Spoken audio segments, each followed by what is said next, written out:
ਪਾਕਿਸਤਾਨੀਓ ਯਾਰ ਦੇਖੋ ਗੋਰਿਆਂ ਨੇ ਤਰੱਕੀ ਕਰ ਲਈ ਕਿ ਸੜਕਾਂ ਦੇ ਉੱਤੇ ਪੋਲ ਜੇ ਲਾਏ ਨੇ ਇਲੈਕਟ੍ਰਿਕ ਦੇ, ਇੱਥੋਂ ਗੱਡੀ ਚਾਰਜ ਕਰਦੇ ਨੇ ਤੇ ਜਨਾਬ ਝੂਟੇ ਲੈਂਦੇ ਨੇ ਗੱਡੀਆਂ ਦੇ ਉੱਤੇ।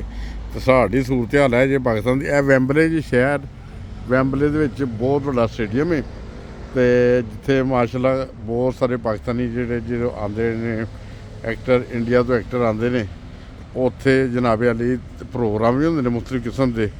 ਤੇ ਬਾਕੀ ਇਹ ਚੀਜ਼ ਹੈ ਕਿ ਇਹ ਗੋਰੇ ਜਿਹੜੇ ਨਾ ਗੋਰੇ ਨੇ ਤੇ ਬੜੀ ਤਰੱਕੀ ਕਰ ਲਈ ਇਹਨਾਂ ਜਨਾਬ। ਗੱਡੀਆਂ ਜਿਹੜੀਆਂ ਨੇ ਦੇਖੋ ਇਹਨਾਂ ਦੇ ਚਾਰਜ ਚੱਲਦੀਆਂ ਨੇ, ਇਲੈਕਟ੍ਰਿਕ ਦੀ ਚੱਲਦੀਆਂ ਨੇ, ਫੁੱਲ ਇਲੈਕਟ੍ਰਿਕ ਹੁੰਦੀਆਂ ਨੇ।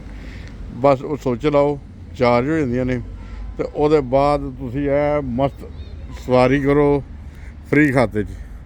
ਅੱਛਾ, ਤੁਹਾਨੂੰ ਇਹ ਦੱਸਦੇ ਕਿ ਇਹ ਜਿਹੜਾ ਹੈ ਨਾ ਏਲਨ ਮਸਕ ਜਿਹੜਾ ਹੈਗਾ ਨਾ, ਏਲਨ ਮਸਕ ਨੂੰ ਤੁਸੀਂ ਜਾਣਦੇ ਹੋਵੋਗੇ।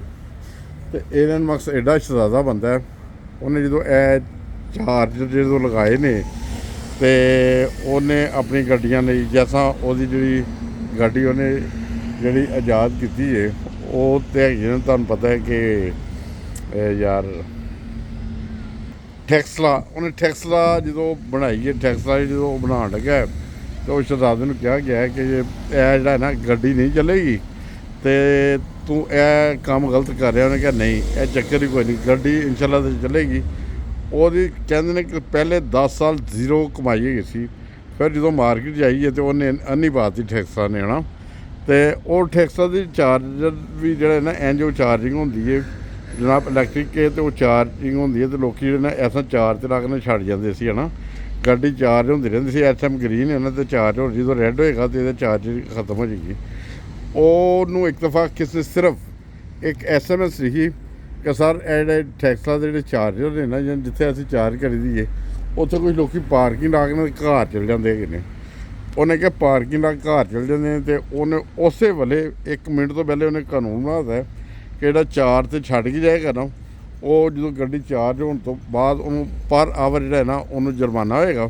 ਤੇ ਉਸ ਜੁਰਮਾਨੇ ਦੀ ਵਜ੍ਹਾ ਤੋਂ ਹੁਣ ਲੋਕ ਉੱਥੇ ਚਾਰਜ ਚਲਾਉਂਦੇ ਨੇ ਗੱਡੀਆਂ ਤੇ ਉਹ ਜ਼ਿਆਦਾ ਦੇਰ ਚਾਰਜ ਨਹੀਂ ਰੱਖਦੇ। ਮਤਲਬ ਜਦੋਂ ਚਾਰਜ ਤੋਂ ਲਾਣੀ ਹੋਏ ਫੌਰੀ ਤੌਰ 'ਤੇ ਲਾ ਦਿੰਦੇ ਤੇ ਗੱਡੀ ਗਾਇਬ ਕਰ ਲੈਂਦੇ ਨੇ।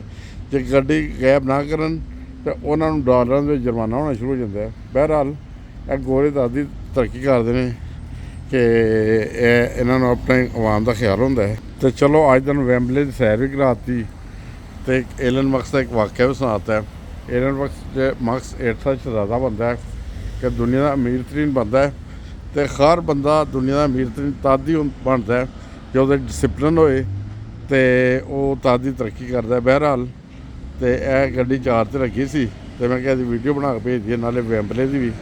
ਤੇ ਕੁਛ ਦੋਸਤ ਜਿਹੜੇ ਨੇ ਇਹ ਦੇਖੋ ਸਾਹਮਣੇ ਪਾਰਕ ਬਣਿਆ ਜੇ ਸਰ, ਬੜਾ ਹੀ ਸੋਹਣੀ ਛਾਂ ਹੈ ਤੇ ਬੜਾ ਹੀ ਪਿਆਰਾ ਮੌਸਮ ਹੈ।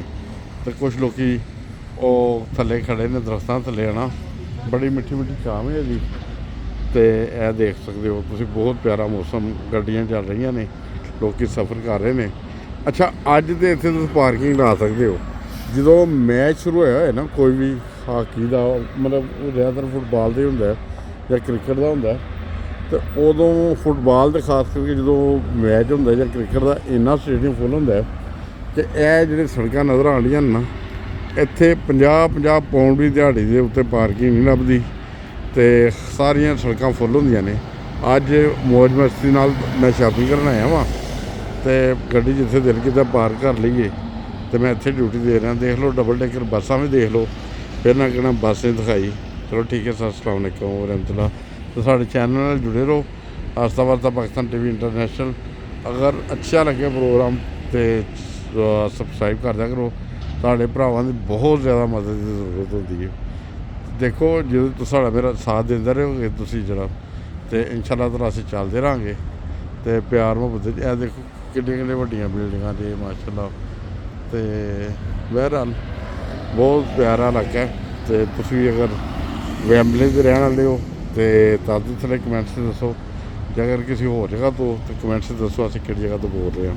ਅਸਲਾਮ ਵਾਲੇਕੁਮ ਵਰਹਿਮਤੁਲਾਹ ਵਬਰਕਾਤੁਹ।